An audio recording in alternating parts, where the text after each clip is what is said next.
doing tonight? Awesome. Thank you so much for coming out to our second night of Spirits with Spirits. We hope to keep you guys entertained for the first hour. We're going to be doing a little bit of a podcast here with the Ghost. And then we're going to be opening it up to open mic and reading some stories that were submitted to us, and just, trying to get you guys involved with everything that we're doing. Yep. It's a very common story. Yep. We did a really cool episode a couple of years back with respects to personal care homes and the things that people see just before they die. I mean, it's sad, but it's almost transition that people would come to get them and bring them across, people that passed. Shadow people, I would think would be no different, Another story, Tanya, who's actually a listener to the podcast, and we've interacted with her quite a bit. She did verify, she's seen lots of sorts of shadow people. She says it happens all too often, though not in the last couple of years, thankfully. She said, when I was little, I saw some at the top of the stairs at a friend's house, and I've been seeing them ever since. So it is quite common, too, when people talk about having experiences and interactions with just spirits, and I guess in this case Shadowman, that once you start seeing them, it just happens. Like, there's some people that will constantly experience it all the time, like Ashley, not outing Ashley at all. Before I start into the next part, which is really interesting, and again, we've covered shadow people quite a few times, we have quite a few episodes, but the most interesting one that I've got permission to talk about is Six Pines Haunted Attracations. Has anybody heard of Six Pines Haunted Attractions here outside of Winnipeg? Woo! Great people. They're amazing people, James and Judy, and their place is actually haunted. So when you go through their attractions, it might not be one of the 100 actors that's tapping you on the shoulder. But they're very forthcoming about it. They have in their barn what they call Shadowman. So Shadowman has basically been seen by everybody, but they do not get any ill will or bad vibes. They feel that he's just there watching and he wants to be a part of the activity, is what they've said. They've been doing this, I think, 27 years now with their haunted attractions, and basically their property is on Métis stripland, so it runs quite a ways back from the main road allowance. And they live there, like it's their house, it's their business, it's everything. And when they start setting up in October for their haunted houses, like they're different, every year is a different theme. Anyway, but they always have the Barn of Doom, and they have Terror Train, but the Barn of Doom is the original barn that was built on the property. I couldn't even give you a year. They may have told us at one point. Long time ago. And with this barn, they've always felt, like Shadowman is there, and it's really adorable because the people that they hire as actors for their attractions, they call them their October children. I think that's just adorable, and that just shows you what good family they are, family members and that. And everyone almost of their October children has seen Shadowman, and they don't tell the people right when they get hired because they don't want to scare them off.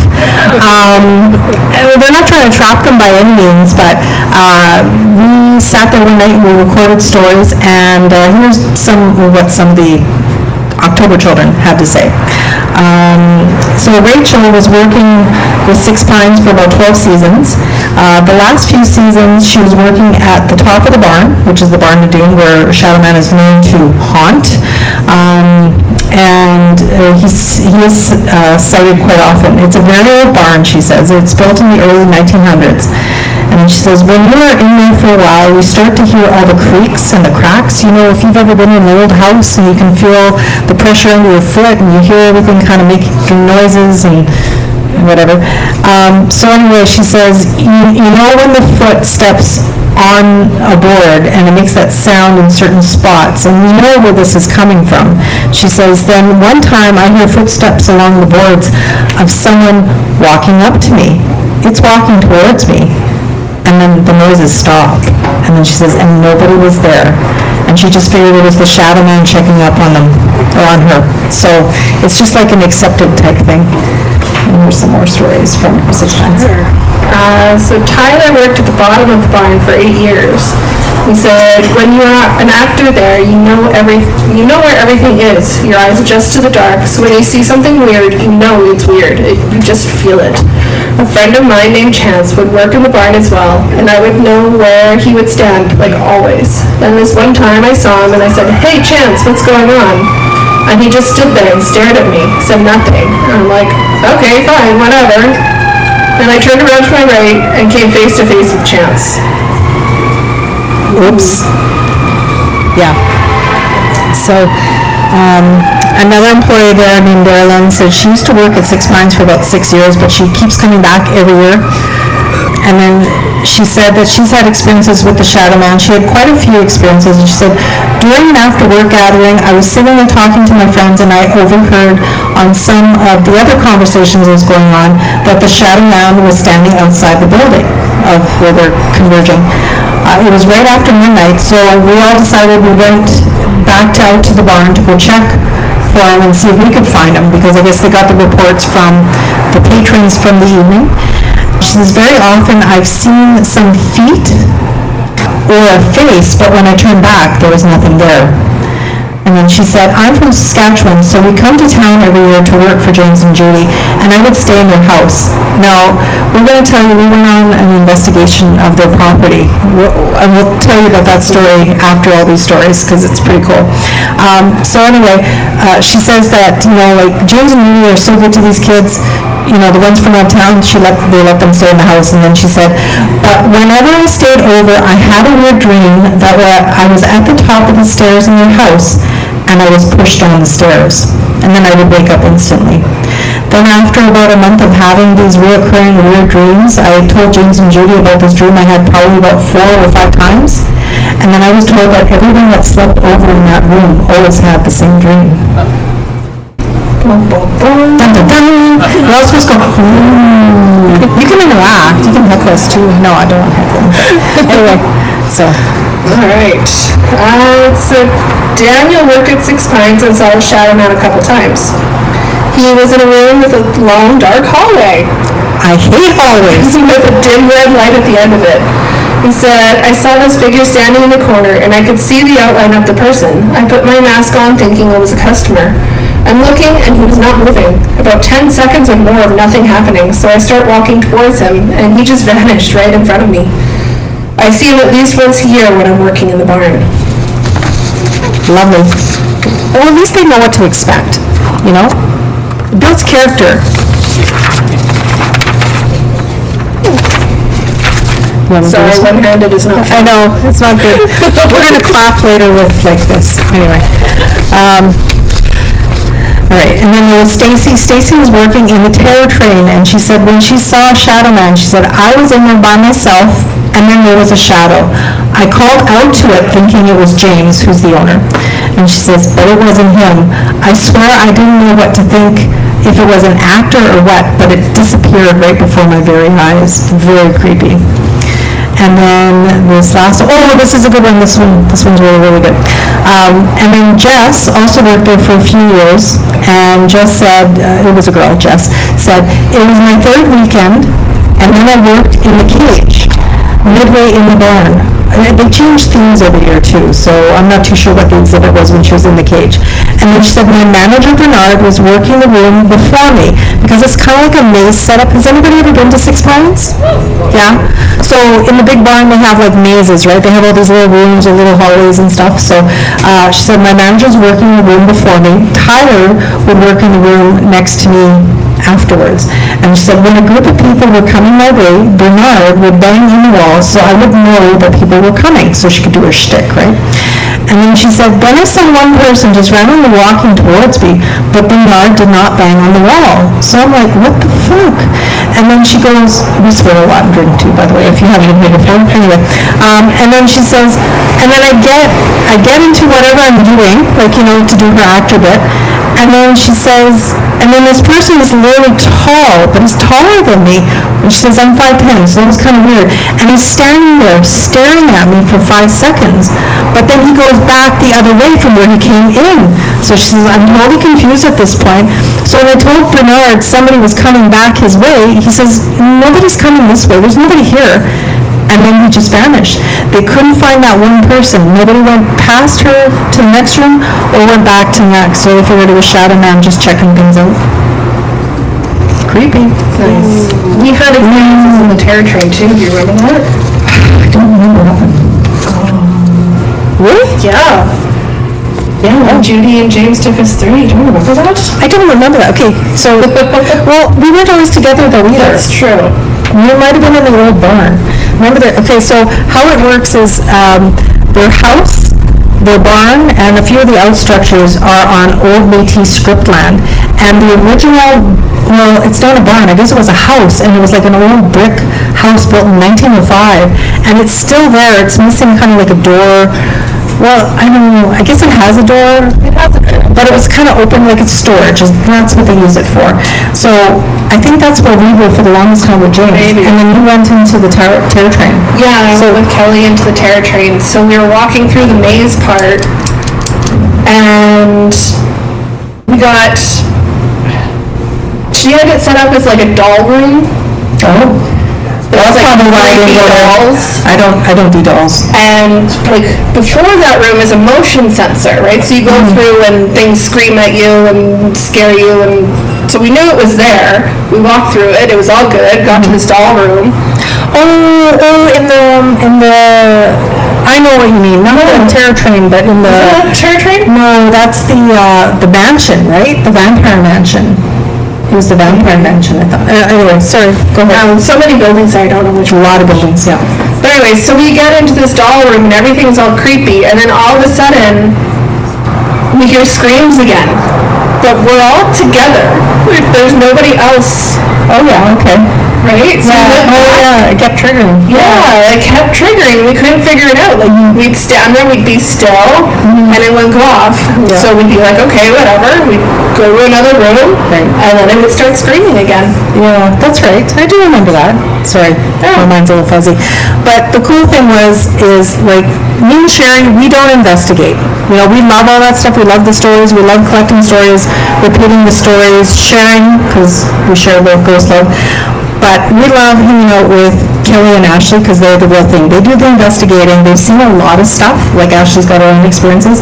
So when me and Cher interviewed James and Judy and we went out during Halloween, you know, it was evident, like there's a lot of stuff going on, not just in their barn and stuff, there's a lot of stuff happening in their own house because their house is on the property. They were starting to tell us stuff like, well, I'd hear knocking all the time. And I'm like, well, how often do you hear knocking? And then I guess that really resonated with James because the next time I see him a year later, he goes, you know, I thought about that really hard and I kept track. He goes, every month I hear knocking, random knocking in the house. So it's just like, oh.